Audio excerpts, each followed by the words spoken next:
সবাই হাই বলে দাও।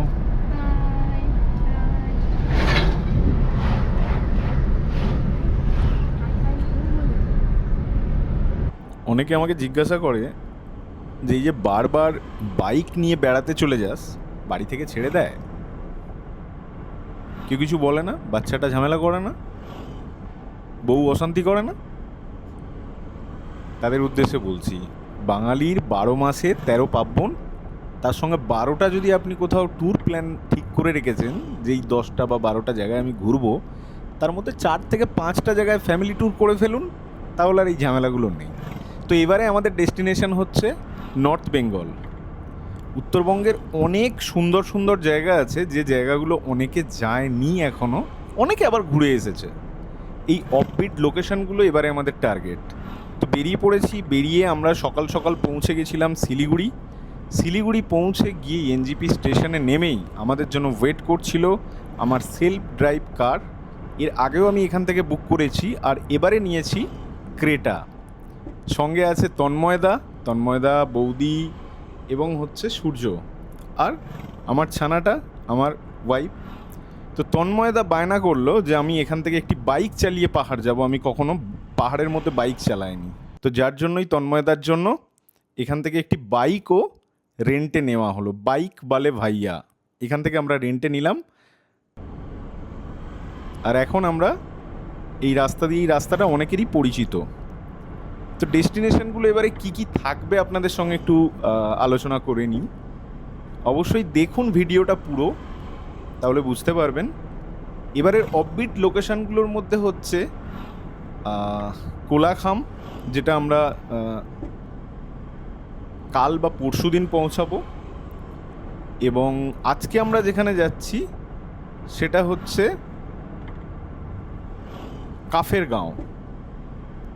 কাফেরগাঁও জায়গাটা অদ্ভুত সুন্দর একটা জায়গা, এবং কালিম্পং ডিস্ট্রিক্টের একটা সুন্দর একটা জায়গা। মানে যারা এখনও যাননি, শুধু ফটো দেখেছেন, আমি তাদেরকে বলবো বেরিয়ে পড়ুন, খুব ভালো লাগবে।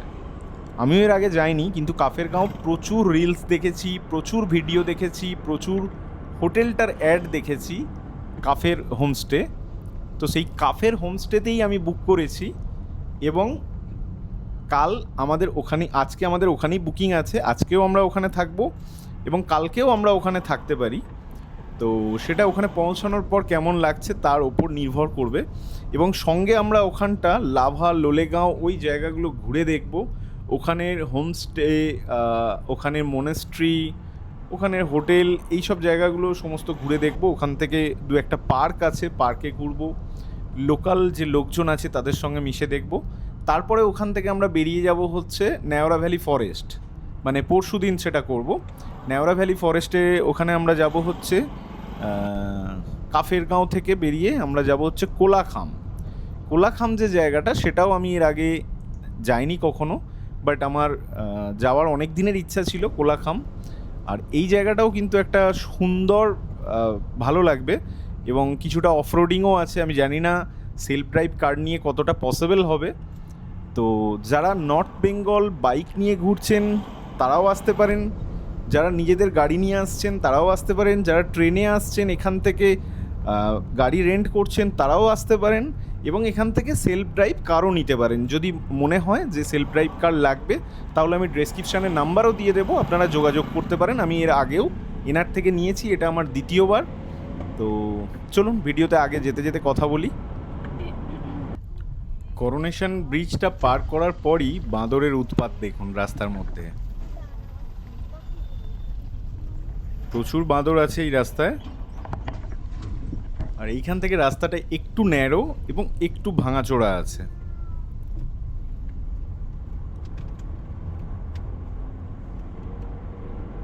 তবে এমন নয় যে আপনি গাড়ি চালাতে পারবেন না, এমনি ঠিকঠাক।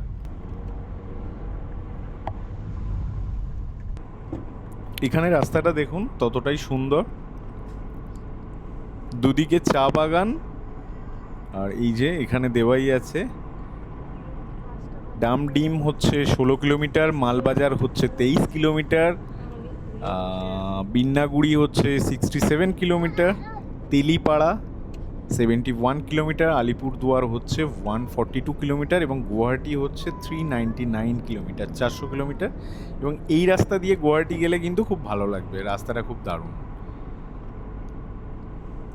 তোমরা এগিয়ে যাচ্ছি কাফের গাঁওয়ের উদ্দেশ্যে।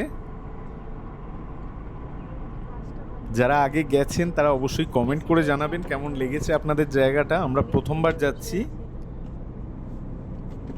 কলকাতা থেকে ট্রেনে এনজিপি এবং এনজিপি থেকে হচ্ছে সেলফ ড্রাইভ কার আমরা নিয়েছি ক্রেটা। এবং ক্রেটার ভাড়া সম্পর্কে বলি, ক্রেটা আমাদের থেকে প্রথমে 3000 টাকা চেয়েছিল, তারপর সেটা আমরা একটু বার্গেন করেছিলাম, তো আমাদের থেকে ক্রেটা নিচ্ছে হচ্ছে 2500 টাকা পার ডে। তেল কিন্তু আপনাদেরকে ভরে নিতে হবে। এই জিনিসটাই যদি আপনি ক্রেটার মতো গাড়ি বা এর থেকে ভালো গাড়ি কিছু নেন, সেক্ষেত্রে উইথ ড্রাইভার নিলে কিন্তু 5 থেকে 5500 টাকা পার ডে ভাড়া পড়বে। হ্যাঁ, তো সেই বুঝে আমার মনে হয় যদি আপনি পাহাড়ে চালাতে ভালোবাসেন এবং যদি আপনার পারদর্শিতা থাকে তাহলেই গাড়ি নিন। কারণ কিছু জায়গায় অবশ্যই অফরোডিং পাবেন, বাজে রাস্তা পাবেন, যানজট পাবেন। সেই জায়গাগুলো যদি মাথায় হেডেক নিতে না চান তাহলে উইথ ড্রাইভার নিতে পারেন। আর যদি আপনি কার এনথুজিয়াস হন, নিজের চালাতে ভালো লাগে এবং এই ফিলিংসটা ভালো লাগে ড্রাইভিংয়ে, তাহলে কিন্তু অবশ্যই সেলফ ড্রাইভ কার নিতে পারেন। তবে হ্যাঁ, রিস্ক তো থেকেই যায়, এটা 100% রিস্ক থেকে যায়। কারণ এই ছোটোখাটো যদি কোনো স্ক্র্যাচ ফ্র্যাচও লাগে সেগুলো কিন্তু আপনাকেই পে করতে হবে, সেটা মাথায় নিয়েই কিন্তু সেলফ ড্রাইভ কার নেবেন। আর এই গাড়ি যে যারা ব্যবসায়ী আছে, সেলফ ড্রাইভ কার অনেকগুলোই আছে শিলিগুড়িতে, তো তার মধ্যে আমি যাদের থেকে নিই আমি তাদের নাম্বারটাও দিয়ে দেবো যদি আপনারা নিতে চান। এদের কাছে 7 সিটার আছে, 5 সিটার আছে, হ্যাচব্যাক আছে, এমপিভি আছে, তো পেয়ে যাবেন যেটা আপনার যেরকম রিকোয়ারমেন্ট আছে সেই রকম গাড়ি আপনারা পেয়ে যাবেন এবং রিজনেবল রেটে। এই রাস্তাটায় আমরা ঢুকলাম, এই রাস্তাটা একটু ন্যারো হয়ে গেল। এই রাস্তা দিয়ে আমরা এক্ষুনি পৌঁছে যাব বাঁকড়াকোট যে লুপ ব্রিজ তৈরি হয়েছে সেখান দিয়েই আমরা যাব। তো দেখা যাক কেমন রাস্তাটা, পুরোটাই কি আমরা এরকম ভালো পাবো না মাঝে ভাঙাচোরা কিছু পাবো।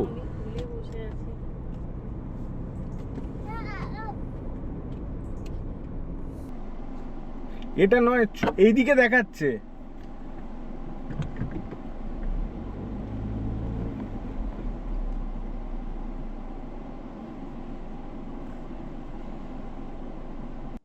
এই জায়গাটা একটু জায়গা মনে হচ্ছে খারাপ আছে, রাস্তাটা একটু ন্যারো,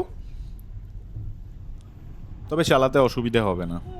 মানে এমন নয়, উত্তরবঙ্গের এই জায়গাগুলো আপনার 4x4 লাগে না, এগুলো normal front wheel drive, rare wheel drive, hatchback সমস্ত গাড়ি চলে, তাই চালাতে খুব একটা অসুবিধে হবে না।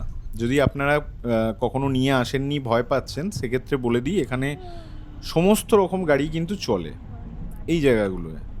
এমন নয় যে আপনার বড় গাড়ি নেই, এসইউভি নেই, 4x4 নেই বলে আপনি আসতে পারছেন না, সেটা নয়। তো আমরা এসে পৌঁছেছি বাঁকড়াকোট লুপ ব্রিজের সামনে।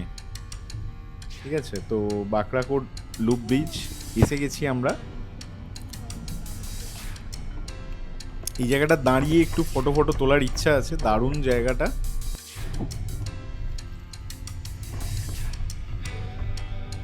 এই জিগজ্যাগ এই রাস্তাটার জন্য কিন্তু আপনার টোটাল রাস্তা যে কতটা কমে গেছে আপনি জানেন না, অনেক রাস্তা কমে গেছে। না হলে আপনাকে একটা পাহাড়ের কোল বেয়ে যেতে হতো এবং অনেকটা ডিস্টেন্স আপনার কমিয়ে দিয়েছে এই লুপ ব্রিজটা।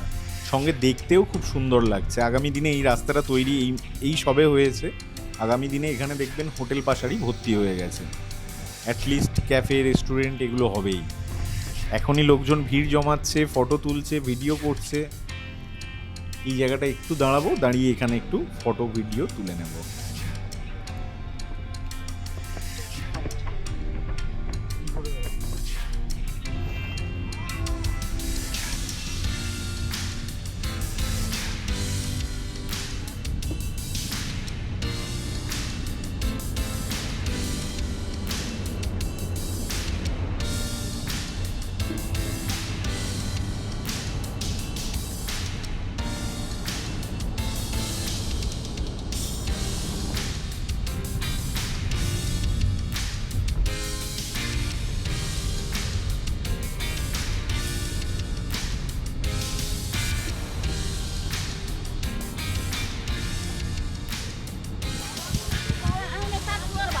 বাবা, এখান থেকে ছবি চলো, এখানে সুন্দর ছবি।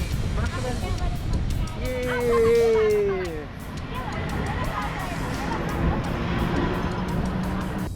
এখানটা কি হলো জানি না, এখানটা হয়তো তৈরি হচ্ছে, রাস্তাটা ভয়ঙ্করভাবে মানে ভাঙা, ইনকমপ্লিট হয়ে আছে, প্রচুর ধুলো উঠছে, সঙ্গে মনে হচ্ছে এক্ষুনি বৃষ্টি আসতে পারে। পাহাড়ে এই একটা ব্যাপার কি, বৃষ্টি যখন তখন নামতে পারে, তার জন্য আপনাকে রেডি থাকতে হবে। যদি আপনি বাইক নিয়ে আসছেন, অলওয়েজ রেনকোটটা এমন একটা জায়গায় রাখুন যেটা ঝটপট আপনি বের করে নিজে গায়ের মধ্যে লাগিয়ে নিতে পারবেন, পরে নিতে পারবেন। প্রচুর ধুলো, বৃষ্টি হলেই এই ধুলোটাই কিন্তু কাদা হয়ে নিচের দিকে নামবে।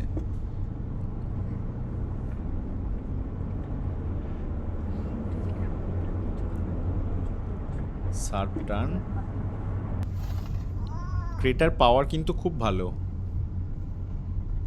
মনে হচ্ছে না যে আর একটু বেশি অ্যাক্সেলারেশন করি করি। তো সূর্য বাবা এখানে উঠে পড়েছিল তন্ময়দার সঙ্গে। তন্ময়দা যে স্কুটারটা নিয়েছে এটা টিভিএসের একটি স্কুটার, 125cc। আমি বারণ করেছিলাম, এই বৃষ্টি আসার জন্যই আমি বলেছিলাম যে তন্ময়দার দরকার নেই, কিন্তু তন্ময়দার ইচ্ছা ছিল যে একটি পাহাড়ের মধ্যে বাইক চড়বে। তো যাই হোক, তন্ময়দাকে এখনই রেনকোট লাগাতে হবে। সূর্যকে আমি গাড়ির মধ্যে নিয়ে নিচ্ছি, বৃষ্টি এসে গেছে।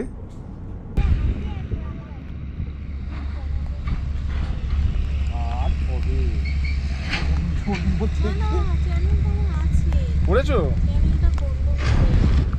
তাকাও। ওয়াও, ইয়েস করো, ইয়েস। ইয়ে। কুকুরেশ্বর ওর এখন মেজাজ চটকে আছে। এই আমরা ঢুকে পড়লাম হচ্ছে কোথায়,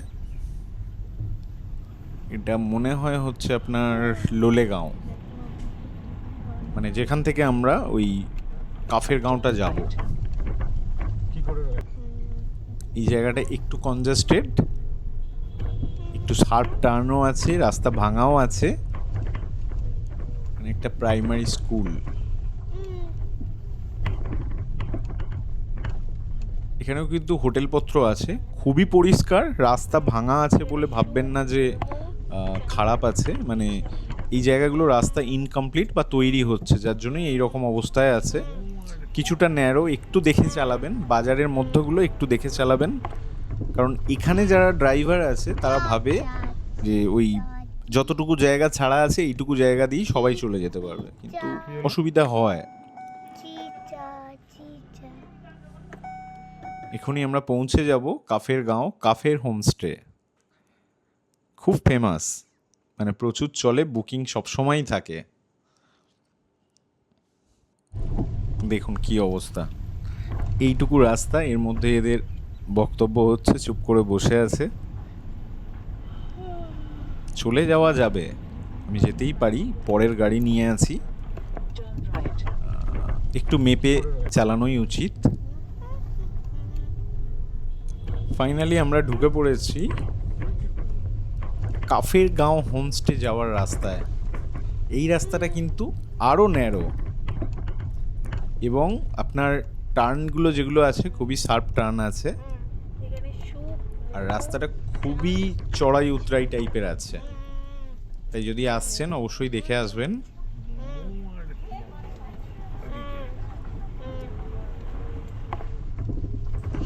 তবে চালাতে বেশ মজা লাগবে। ক্রেটা বেশ পাওয়ারফুল গাড়ি, তাই আমার একটুও বাড়তি অ্যাক্সেলারেশন করতে হচ্ছে না, ক্লাসে পা দিতে হচ্ছে না, খুব স্মুথলি পারফর্ম করছে। আমার সুইফট আছে, সমস্যা একটাই, সেটা হচ্ছে গ্রাউন্ড ক্লিয়ারেন্স, আদারওয়াইজ সুইফটেও পারফরমেন্স খারাপ না। লাস্ট 10 বছর চাপছি, গাড়িটার মধ্যে বিন্দুমাত্র কোনো সমস্যা নেই, যার জন্য গাড়িটাকে ছাড়তে ইচ্ছা করে না। এই দেখুন কতটা নিচে নামছি, দেখুন কিভাবে। এই জায়গাগুলো বৃষ্টি হলে একটু রিস্কি হয়ে যায়, বিশেষত ফ্রন্ট হুইল ড্রাইভের ক্ষেত্রে যেগুলো সামনের চাকা ঘোড়া গাড়ি, সেই গাড়িগুলোর ক্ষেত্রে। আদারওয়াইজ এমনি কোনো সমস্যা নেই। বৃষ্টি হলে এই কাদা বালি ধুলো এগুলো ধুয়ে নামতে থাকে, তখন একটু অসুবিধে হতে পারে। আদারওয়াইজ এমনি কোনো সমস্যা নেই, নাথিং। ফাইনালি খুব কাছাকাছি এসে গেছি, কি হলো? আমরা একদম ডেস্টিনেশনে পৌঁছে গেছি। আর এই হচ্ছে আমাদের হোমস্টে, ফার্স্ট লুক কাফের হোমস্টে। দেখুন এদের দুটো আছে কিন্তু, হ্যাঁ একটা জিনিস বলে দিই, কাফের হোমস্টেতে যখন আপনি ফোন করবেন তখনই আপনি জানতে পারবেন এদের দুটো হোমস্টে আছে এখানে। একটা আর একটু বড় মাপের আছে, সেটাও আমি দেখাবো একটু পরে। এটাও ওদেরই, একই মালিকের বা ওদের রিলেটিভের মধ্যে।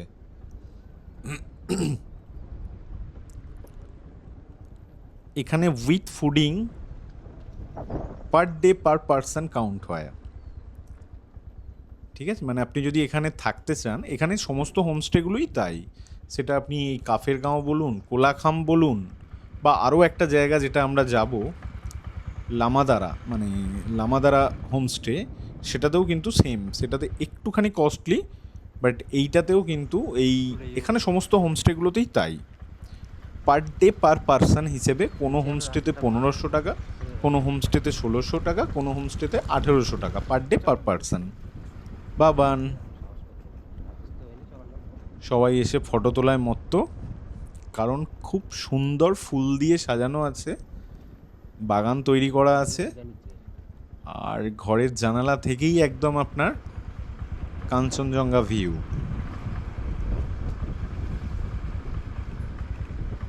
পাহাড় আর মাঝে মাঝে একটা করে হোমস্টে, জায়গাটা জাস্ট অসাধারণ। যদি এখনো না এসে থাকেন এই জায়গাটায়, অবশ্যই আপনার নেক্সট ট্রিপের মধ্যে আপনারা রাখতে পারেন, বেশ ভালো লাগবে। তো আমরা এসে পৌঁছেছি, আর গাড়িটাকে পার্ক করতে হয়েছে নিচে, কারণ এখানে উপরে পার্কিং করার জায়গা নেই, রাস্তা থেকে নিচের দিকে, যেটা হোমস্টে ঘরের জানালা দিয়ে দেখা যাবে সেরকম জায়গাতেই পার্কিং করা আছে। আর তন্ময়দা নিয়ে এসেছে তন্ময়দার স্কুটি। শুধু ঝিঁঝি পোকা আর হচ্ছে বিভিন্ন রকম পাখির ডাক শুনতে পাবেন, আর কিছু নেই। কেমন লাগছে জায়গাটা কমেন্টে জানান। তন্ময়দা স্কুটি নিয়ে আমরা বেরিয়ে পড়লাম, একটু ঘুরে দেখব জায়গাটা, কাফের গাঁও জায়গাটা কীরকম এবং কতগুলো হোমস্টে আছে। আমরা গুগলে যেটা দেখে এসেছি, এখানে 10-12টা হোমস্টে দেখাচ্ছে, তো 10-12টা হোমস্টের হয়তো বেশি আছে আমার মনে হচ্ছে, কিছু হোমস্টে এখনও হয়তো তারা অনলাইনে আসেনি। তো স্কুটির পিছনে চেপে তন্ময়দার সঙ্গে বেরিয়ে পড়লাম। এই দেখুন এখানে একটা হোমস্টে,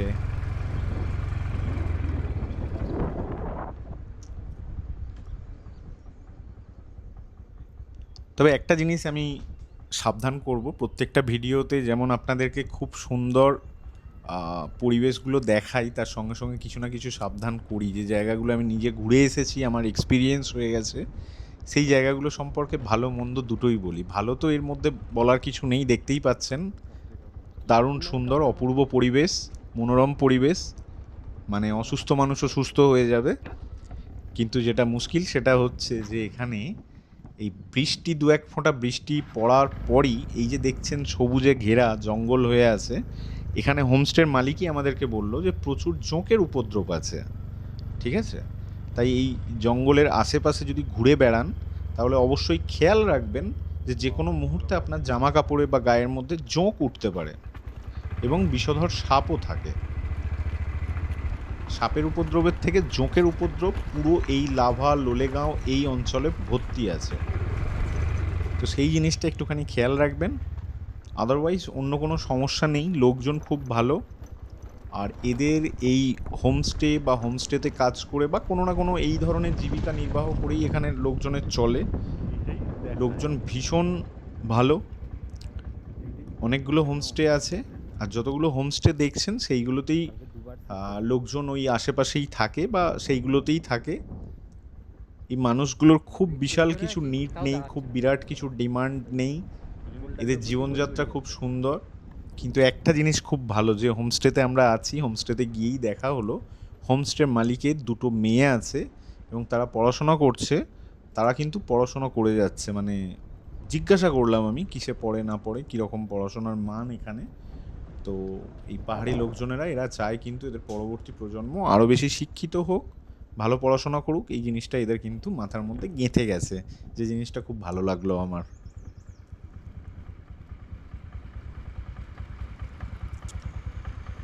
ভিডিওটা কেমন লাগলো অবশ্যই জানাবেন। চ্যানেলটি যদি এখনও সাবস্ক্রাইব না করে থাকেন তাহলে সাবস্ক্রাইব করুন পরবর্তী ভিডিওগুলো দেখার জন্য। আর বেল আইকনটি প্রেস করে রাখবেন, তাতে পরবর্তী ভিডিও আমি ভিডিও দিলেই আপনাদের কাছে নোটিফিকেশান পৌঁছে যাবে। ধন্যবাদ।